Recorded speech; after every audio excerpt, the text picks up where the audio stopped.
Assalamualaikum warahmatullahi wabarakatuh. We are from group 12 that consists of Wiji Purwanti, Erna Puspitasari, Alifia Husna Horinisa, and Zanuba Aulia. In this video, we will present about visual design for instructional media. Here, there are 5 tables of contents. The first one is why instructional designer need to learn about visual design. And the second one is basic principle of visual design. And the third one is visual design tips. And then types of visual design. And the last one is elements of visual design. Okay, the first one is why instructional designer need to learn about visual design.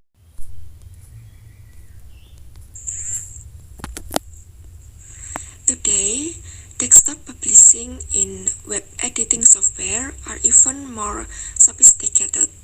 The tools currently available to most instructional design professionals, example Microsoft Office and the Adobe Creative Suite, offer their user the capability of producing sophisticated media products that once would have been produced only by professionals with some visual design expertise.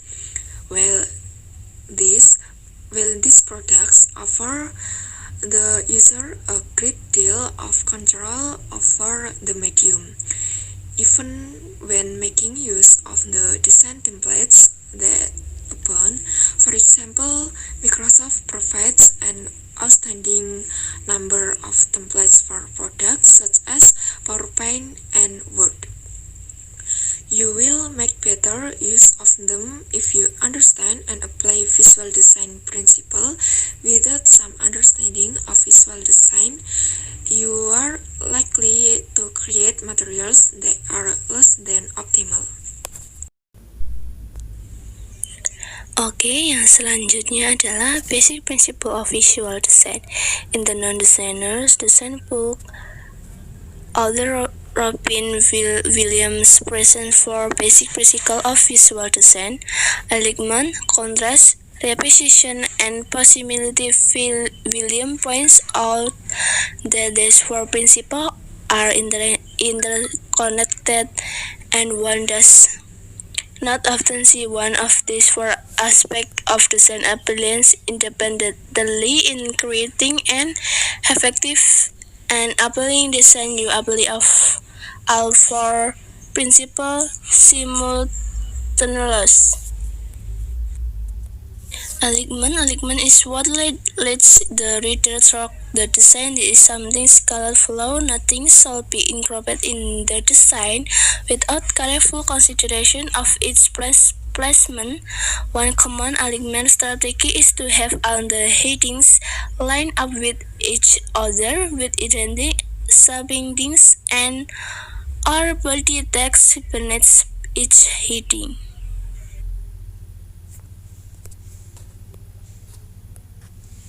Contrast distinguishes different elements of a design. For example, make headings stand out from body text by using very different types, face or edge, bold and italic. The contrast with regular text. Contrasting color can be used black and white or the most essential contrasting color combination, as can contrasting image and type size. Repetition conveys a sense of deliberate and careful planned design. Simple elements used over again give the design of uniform feeling. For example, a large grapes is used at the top of a pack may be used again at the bottom of the pack as a small replacing graphic forming a line. Proximity places together elements that relate to each other, creating an or more visual units within the large design that help organize the information. For example, a picture of a person standing on a scale and text describing which flow staircase may be placed very near each other to create a visual unit. Next is about visual design tips. Here are a few tips. They always seem to make visual displays and print materials more attractive and memorable. Berikut adalah beberapa tips yang tampaknya selalu membuat tampilan visual dan materi cetak lebih menarik dan berkesan. First, do not be timid about negative space. The empty or unused space within a visual design. It is important to make good use of negative space by resisting the urge to fill it with text or graphic. A page that is completely filled with text and graphic is difficult to read. Yang pertama adalah jangan takut dengan ruang negatif, ruang kosong, atau tidak terpakai dalam visual design. Penting untuk memanfaatkan ruang negatif dengan baik dengan menahan keinginan untuk mengisinya dengan teks atau gambar. Karena halaman yang penuh dengan teks dan gambar itu akan sulit untuk dibaca. Second, make use of faces. People tend to focus first on the image of a face, no matter whether the face is human or animal, realistic or cartoon-like. Use face images to capture the reader's attention. Yang kedua adalah memanfaatkan wajah. Orang cenderung fokus duluan pada gambar wajah, tidak peduli apakah wajah itu manusia atau binatang, realistis atau seperti kartun. Nah, gunakan gambar wajah untuk menarik perhatian pembaca. And the last is use bold text. To spell discrete bits of information while simultaneously grouping them together. Yang terakhir adalah menggunakan daftar berpoin untuk memisahkan bit informasi yang terpisah sekaligus mengelompokkannya bersama-sama. Type of visual design. In visual design, the typefaces that we use to present text are considered to be in one of three categories: serif, sans serif, and decorative. Serif text is generally considered the easiest text to read. Serif are the little tiles and squiggles, are not exactly the technical terms that embellish certain typefaces. Sans serif text is literally without serif, or sans is French for without.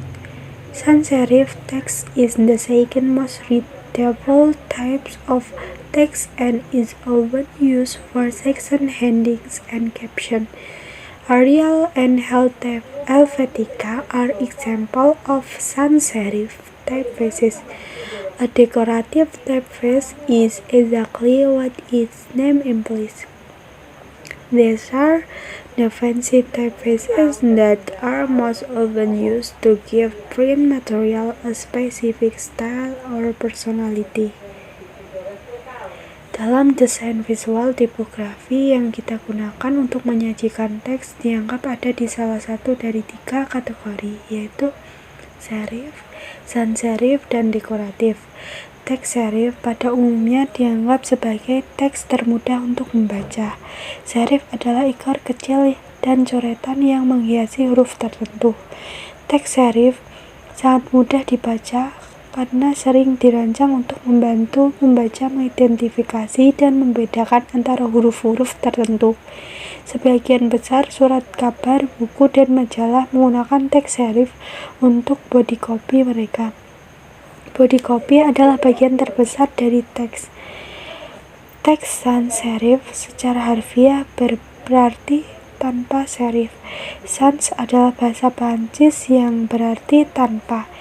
Teks sans serif adalah jenis teks kedua yang paling mudah dibaca dan sering digunakan untuk judul dan keterangan. Arial dan Helvetica adalah contoh dari huruf tanpa serif.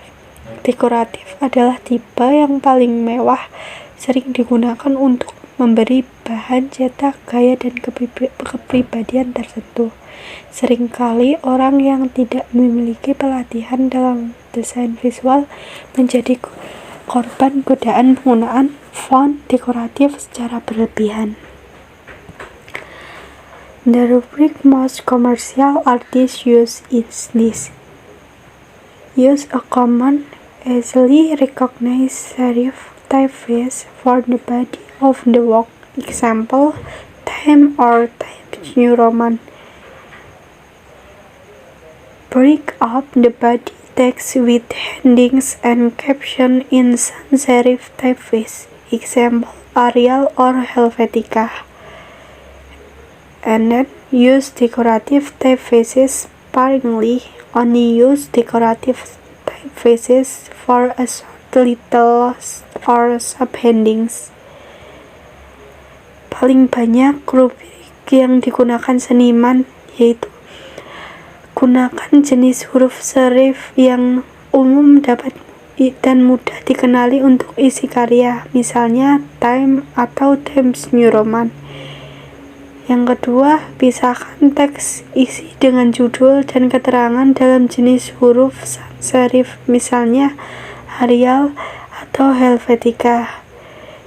Yang ketiga, gunakan tipografi dekoratif dengan hemat. Hanya gunakan tipografi dekoratif untuk judul pendek atau subjudul.